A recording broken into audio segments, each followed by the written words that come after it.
हिंदी पत्रकारिता के 200 वर्ष पूर्ण होने के अवसर पर रायपुर प्रेस क्लब द्वारा पत्रकारिता गौरव मार्तंड उत्सव का आयोजन वीआईपी रोड स्थित राम मंदिर सुंदर सदन में किया गया। कार्यक्रम में मुख्यमंत्री विष्णुदेव साय मुख्य अतिथि के रूप में शामिल हुए। इस दौरान वित्त मंत्री, शिक्षा मंत्री, सांसद, वरिष्ठ पत्रकार और अनेक गणमान्य नागरिक उपस्थित रहे। आयोजन में पत्रकारिता के बदलते स्वरूप और नई मीडिया की चुनौतियों पर 2 विशेष व्याख्यान सत्र आयोजित किए गए। कार्यक्रम का समापन सांस्कृतिक संध्या और गीत संगीत की प्रस्तुतियों के साथ हुआ। रायपुर प्रेस क्लब ने सभी अतिथियों और प्रतिभागियों का आभार व्यक्त किया। हिंदी पत्रकारिता के शानदार 200 साल पूरे हुए हैं और इस अवसर पर प्रेस क्लब रायपुर के द्वारा यहाँ रायपुर की पावन धरती में मार्तंड उत्सव का आयोजन किया गया है, जिसमें पूरे भारतवर्ष से वरिष्ठ पत्रकारगण यहाँ पर उपस्थित हुए हैं। सबका छत्तीसगढ़ की इस धरती में हृदय से अभिनंदन करते हैं, स्वागत करते हैं। प्रभु श्री राम के ननिहाल में, माता कौशल्या की जन्मभूमि में। छत्तीसगढ़ के मुख्यमंत्री विष्णुदेव साय ने गुरु अर्जन देव के शहादत दिवस पर उन्हें श्रद्धांजलि अर्पित करते हुए कहा कि देश की आजादी और राष्ट्र निर्माण में सिख समाज का योगदान अत्यंत गौरवपूर्ण रहा है। मुख्यमंत्री ने कहा कि गुरु अर्जन देव जी का त्याग, बलिदान और मानवता के प्रति समर्पण सदैव प्रेरणादायी रहेगा। शहादत दिवस के अवसर पर आयोजित प्रसाद एवं शरबत वितरण कार्यक्रम में भी उन्होंने सहभागिता निभाई और सभी को गुरु जी के आदर्शों का अनुसरण करने का संदेश दिया। गुरु अर्जन देव जी का शहादत दिवस है। आज उनके शहादत दिवस के अवसर पर उनको सत नमन करते हैं, उनको पुष्पांजलि अर्पित करते हैं। और आज गुरु अर्जन देव के शहादत दिवस के अवसर पर यहाँ सिख समाज के द्वारा प्रसाद का वितरण और शरबत का वितरण का कार्यक्रम रखा गया है। सिख समाज हमेशा से सेवाभावी रहा है। दिल्ली में कांग्रेस की मैराथन बैठक में शामिल होने के बाद भूपेश बघेल ने कहा कि पंजाब के राजनीतिक हालात और आगामी चुनाव की रणनीति को लेकर राहुल गांधी और कांग्रेस अध्यक्ष मल्लिकार्जुन खड़गे की मौजूदगी में करीब 3 घंटे तक विस्तृत चर्चा हुई। उन्होंने कहा कि चुनाव में किस तरह उतरना है और संगठन को कैसे मजबूत करना है, इस पर मंथन किया गया। केरल में वंदे मातरम को लेकर चल रहे विवाद पर मुख्यमंत्री विष्णुदेव साय के बयान का जवाब देते हुए बघेल ने कहा कि वंदे मातरम के इतिहास पर लोकसभा में भी चर्चा हो चुकी है। उन्होंने चुनौती देते हुए कहा कि भाजपा और राज्य सरकार के मंत्री बिना पढ़े पूरा वंदे मातरम गाकर दिखाएं। बघेल ने कहा कि कांग्रेस की हर बैठक और सम्मेलन में वंदे मातरम और जन गण मन दोनों गाए जाते हैं। केंद्र सरकार द्वारा राज्यों को 30 दिनों का एलपीजी रिजर्व रखने के निर्देश पर प्रतिक्रिया देते हुए पूर्व मुख्यमंत्री ने कहा कि प्रदेश में पहले से ही पेट्रोल, डीजल और एलपीजी की उपलब्धता को लेकर समस्याएं सामने आ रही हैं। उन्होंने कहा कि सरकार को किसानों के लिए खाद की उपलब्धता सुनिश्चित करने पर अधिक ध्यान देना चाहिए। कल पंजाब के मामले में खड़गे साहब और राहुल जी और किसी वेणुगोपाल जी ने बैठक ली और मैं भी उसमें उपस्थित था।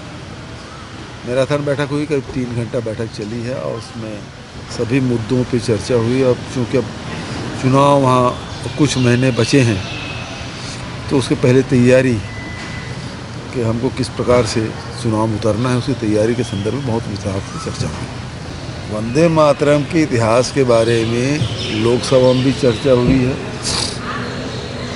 और वंदे मातरम के जो पूरा स्टेंजा है गाते हैं। विष्णुदेव साय से मैं केवल इतना कहता हूँ कि सभी मंत्रियों को खड़ा कर दे और बिना देखे वो पूरे गाग बता दे वंदे मातरम।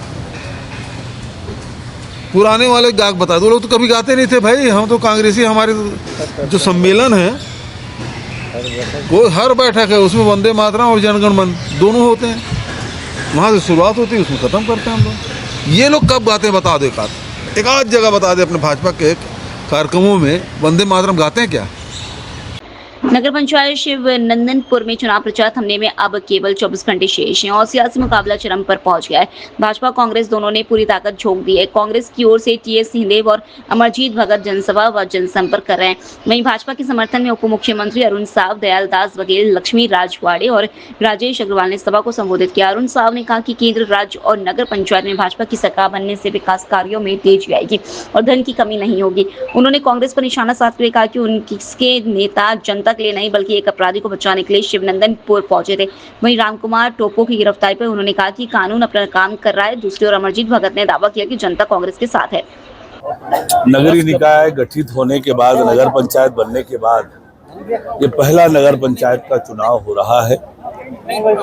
21 अक्टूबर 2024 को हमारी सरकार ने शिवनंदनपुर को नगर पंचायत बनाया है और ये पहला चुनाव है।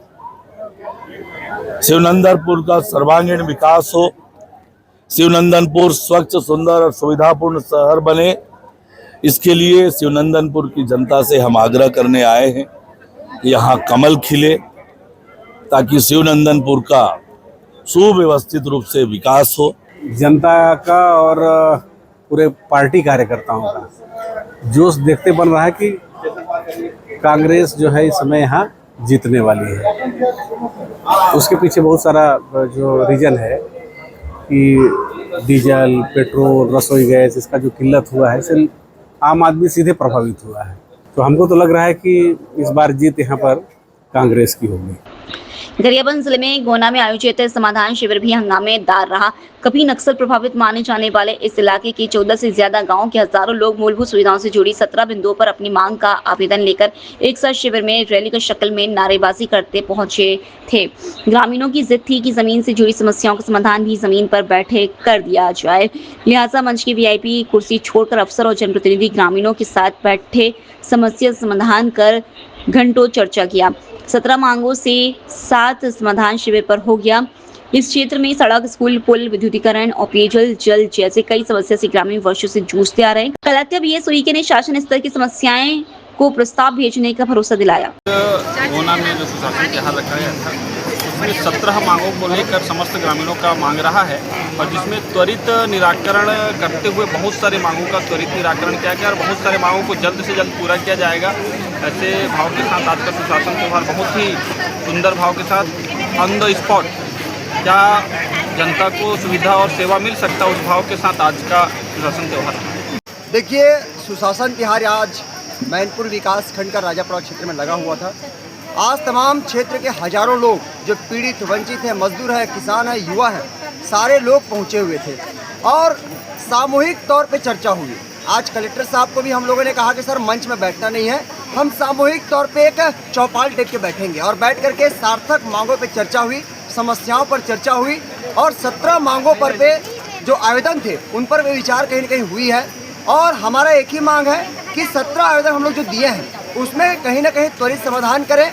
अगर समाधान की दिशा में शासन प्रशासन कोई ठोस पहल नहीं करती है तो निश्चित है कि जो लगातार हम लोग आंदोलन कर रहे हैं और जो लगातार संघर्ष कर रहे हैं वो संघर्ष जारी रहेगा। रायपुर में सोशल मीडिया रील बनाने के लिए खतरनाक स्टंटबाजी का एक और मामला सामने आया। फाफाजी से जेल रोड मार्ग पर चलती कार में स्टंट करते युवकों का वीडियो सोशल मीडिया पर वायरल हो रहा है। वीडियो में 3 युवक चलती कार की सनरूफ और खिड़की से बाहर निकलकर डांस करते नजर आ रहे हैं। बताया जा रहा है कि स्टंट में इस्तेमाल कार नंबर CG040Y3446। युवकों की यह हरकत न केवल यातायात नियमों का उल्लंघन है बल्कि सड़क पर चल रहे अन्य लोगों की सुरक्षा के लिए भी खतरा पैदा कर रही है। छत्तीसगढ़ के मुख्यमंत्री विष्णुदेव साय ने गुरु अर्जन देव के शहादत दिवस पर उन्हें श्रद्धांजलि अर्पित करते हुए कहा कि देश की आजादी और राष्ट्र निर्माण में सिख समाज का योगदान अत्यंत गौरवपूर्ण रहा है। मुख्यमंत्री ने कहा कि गुरु अर्जन देव जी का त्याग, बलिदान और मानवता के प्रति समर्पण सदैव प्रेरणादायी रहेगा। शहादत दिवस के अवसर पर आयोजित प्रसाद एवं शरबत वितरण कार्यक्रम में भी उन्होंने सहभागिता निभाई और सभी को गुरुजी के आदर्शों का अनुसरण करने का संदेश दिया।